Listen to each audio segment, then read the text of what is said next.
and you know that it will not quell speculation that you have your eyes on the biggest office. Can you speak to those issues? I am incredibly excited to go back in front of the people of Maryland because I think we've got an important story to tell. I think we've got a story to tell that shows that in just 2.5 years that we have jump-started Maryland's economy, that we have added over 100,000 new jobs, which is more in 2.5 years than my predecessor added in 8 years, that we've started over 30,000 new businesses in the state of Maryland since we've been the governor, that we have helped to break the back of violent crime, that scourge of violent crime that we were seeing before we came on board, that we made historic investments in public education. We're going to continue making historic investments in public education, and we've actually brought fiscal discipline. We've stopped the out-of-control spending that was taking place in the state of Maryland, where now we've gone 3 straight years of actually decreasing the size of the general fund. So I think the people of the state of Maryland know and see that our priority is here, our priority is them, that we are focusing on fighting for the people of the state of Maryland, and I'm excited to ask them for another term. Governor, you said public safety is your number one priority. Last week you announced sending state police to Baltimore. Your office said that's a very important move. I guess my question is, so important, why'd you wait until now to do it? Why didn't you do it 2 years ago, last year? Well, we've been doing it throughout the process of the past 2.5 years. That's one of the benefits of actually having a relationship with our local jurisdictions, having a relationship with the mayor, having a relationship with local law enforcement, having a relationship with your state's attorney, being one of the only states in the country that actually helps to fund the U.S. attorney out of balance sheet. We have made the largest investments in local law enforcement in the history of the state of Maryland. And so I think that people see that we are taking an all of the above approach when it comes to addressing public safety. And what that also means is being able to make decisions and being able to move quickly to make adjustments. The only way you can do that and do it effectively is if you're actually connected to the community, if you're spending time in the community, if you're actually working with local leaders and local jurisdictions and local community members, because that's how we're able to adapt and to know what resources are needed at what point. Governor Moore, you say you wanted to bring fiscal discipline back to Annapolis and to the State House. When you talk to people around the state of Maryland, the biggest thing that they talk about is they say that you and Democrats in the State House have raised their taxes, and they point to the more than $1 billion tax and fee increases that went into effect this last year. So how do you really look at them and say that you are bringing fiscal discipline outside of the general fund when they also know that tax and fee increases have gone up under your leadership? Well, I think the biggest thing that we continue to hear from people is a measure of appreciation that we have given the middle class a tax cut, that we have actually given veterans a tax cut. And at a time when you're watching the federal government, which is just given a tax cut to millionaires and billionaires, and in Maryland, the middle class just got a tax cut, I think middle class Marylanders appreciate the fact that we're working to bring affordability up inside of our state. It's the reason we focus on things like how are we dealing with electricity prices and energy prices and bringing them down in the state of Maryland. It's the reason we focus on things like prescription drug prices and bringing prescription drug prices down inside of the state of Maryland. And yes, it's why we've controlled the out-of-control spending that was taking place, where during the time before I was governor, Maryland budget increased by 70%.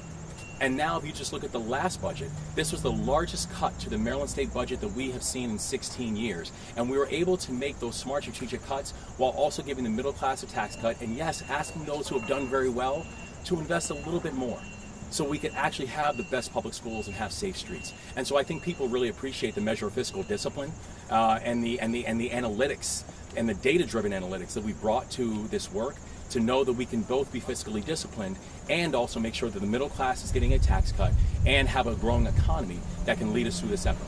And guys, real quick, we're just going to put another mic on the stick real quick. Appreciate you guys. Sorry, guys. A little late to the party here, Governor. That's all right. Governor, what's your take on how the Hey guys, let's just wait for a second. Okay. Thank you. What's your take on how the field is shaping up? I mean, Steve Hershey announcing an exploratory committee, Ed Hale's looking party to get involved. Can you talk to us about the race here? Yeah, I've seen there's a lot of Republicans that are looking to get in the race, and that's fine with me, whether it's Republican Ed Hale or Republican Steve Hershey or Republican Larry Hogan or Republican Andy Harris or Republican John Myrick, or there's a lot of people who are making similar type of noise. I mean, the thing that I would say is that whoever it is, they should come ready, because we have a very real record to run on, and a record that we're very proud of.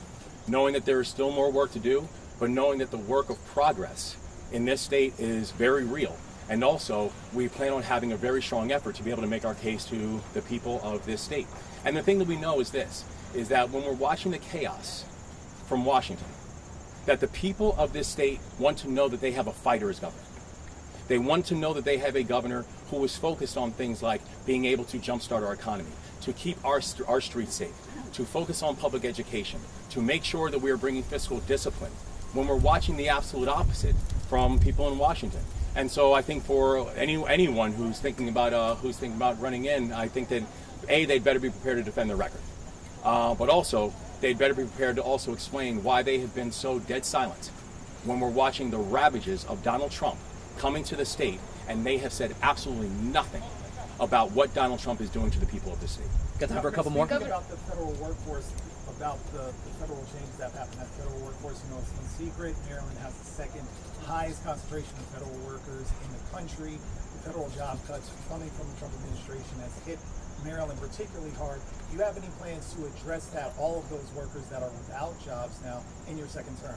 Yeah, I mean, it's heartbreaking what Donald Trump and J.D. Vance and this administration have continued to do to federal workers. I mean, these are public servants. And right now we have had over 12,000 Marylanders, federal workers, fired by Donald Trump and J.D. Vance. People who are doing things like making sure that our food is safe, and making sure that our critical infrastructure is protected, and making sure that our research institutions can still be the global envy. And these are the people who they went after first. But it's just a continuation of this assault that we continue to see from Donald Trump that's coming to the state of Maryland. But I want people to say to Maryland to know that that we are standing on that wall, and I'm a soldier. And we're going to make sure that we're defending our people. And that is why we've done things like our Feds to Eds platform, which still actively right now to this day is moving federal workers into the classroom, helping to address the teacher shortage. It is why we're making sure we're working with the private sector to know that the talent that we're having of our federal workers is actually going to be utilized by our private sector partners. It's why we're working with our Attorney General to make sure in the places that we can that we are filing suit against some of these actions, many of which are illegal, that the President of the United States is doing when it comes to and when it pertains to our federal workers. So we are going to defend our state. And the thing that people know about me is that I am not going to fight the people of Maryland. I'm going to fight for the people of Maryland. Anything from folks we haven't heard from yet, guys? Did you ask your wife and your kids about this before you did it? What was their? Did you ask them for their permission or their take on it? I do nothing without the permission of my wife and my kids.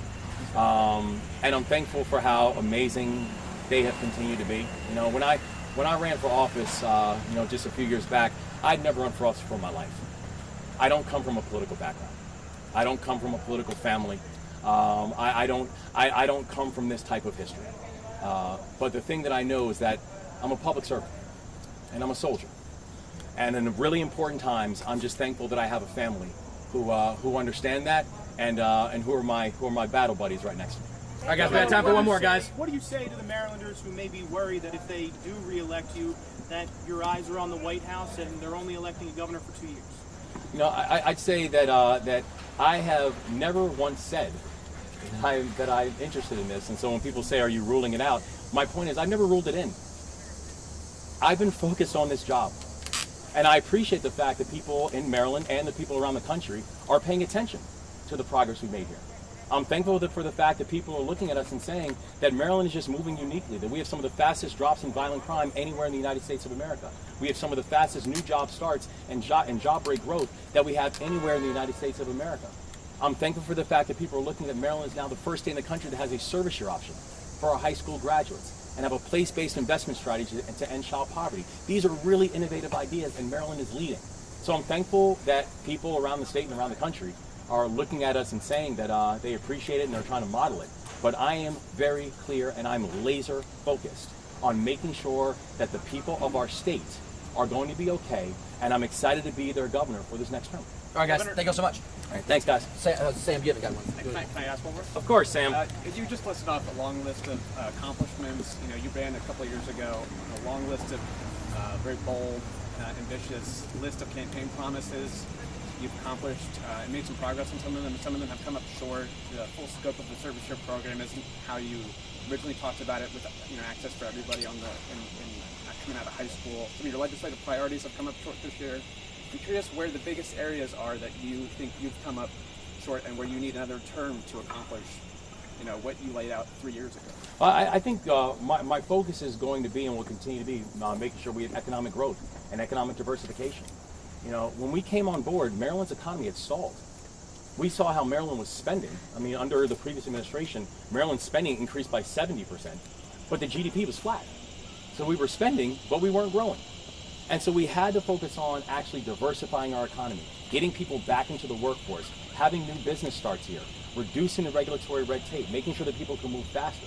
And that's why we've done things like our new housing EO, executive order that we just signed, that made sure that we're doing things like cutting the red tape and actually taking a look at all available state land and saying, can we build more housing on this state land because we need more housing? That we said we are going to make sure we're investing in new industries of the future, like life sciences and like technology and IT, and also aerospace and defense, because we know those are areas that Maryland has a unique chance to win at. And so we are going to focus on economic growth, because economic growth and economic diversification, and diversification off of Washington, is going to be the answer for every single one of the other challenges that we're looking to solve, and frankly was one of the biggest challenges that we inherited when we walked into, that we said we have got to fix this, and I'm really proud of the progress that we've done to start to solve for it. But my answer to the people of our state is this: we're nowhere near done. All right, guys. Thank you all so much. Thanks, guys. Thank you.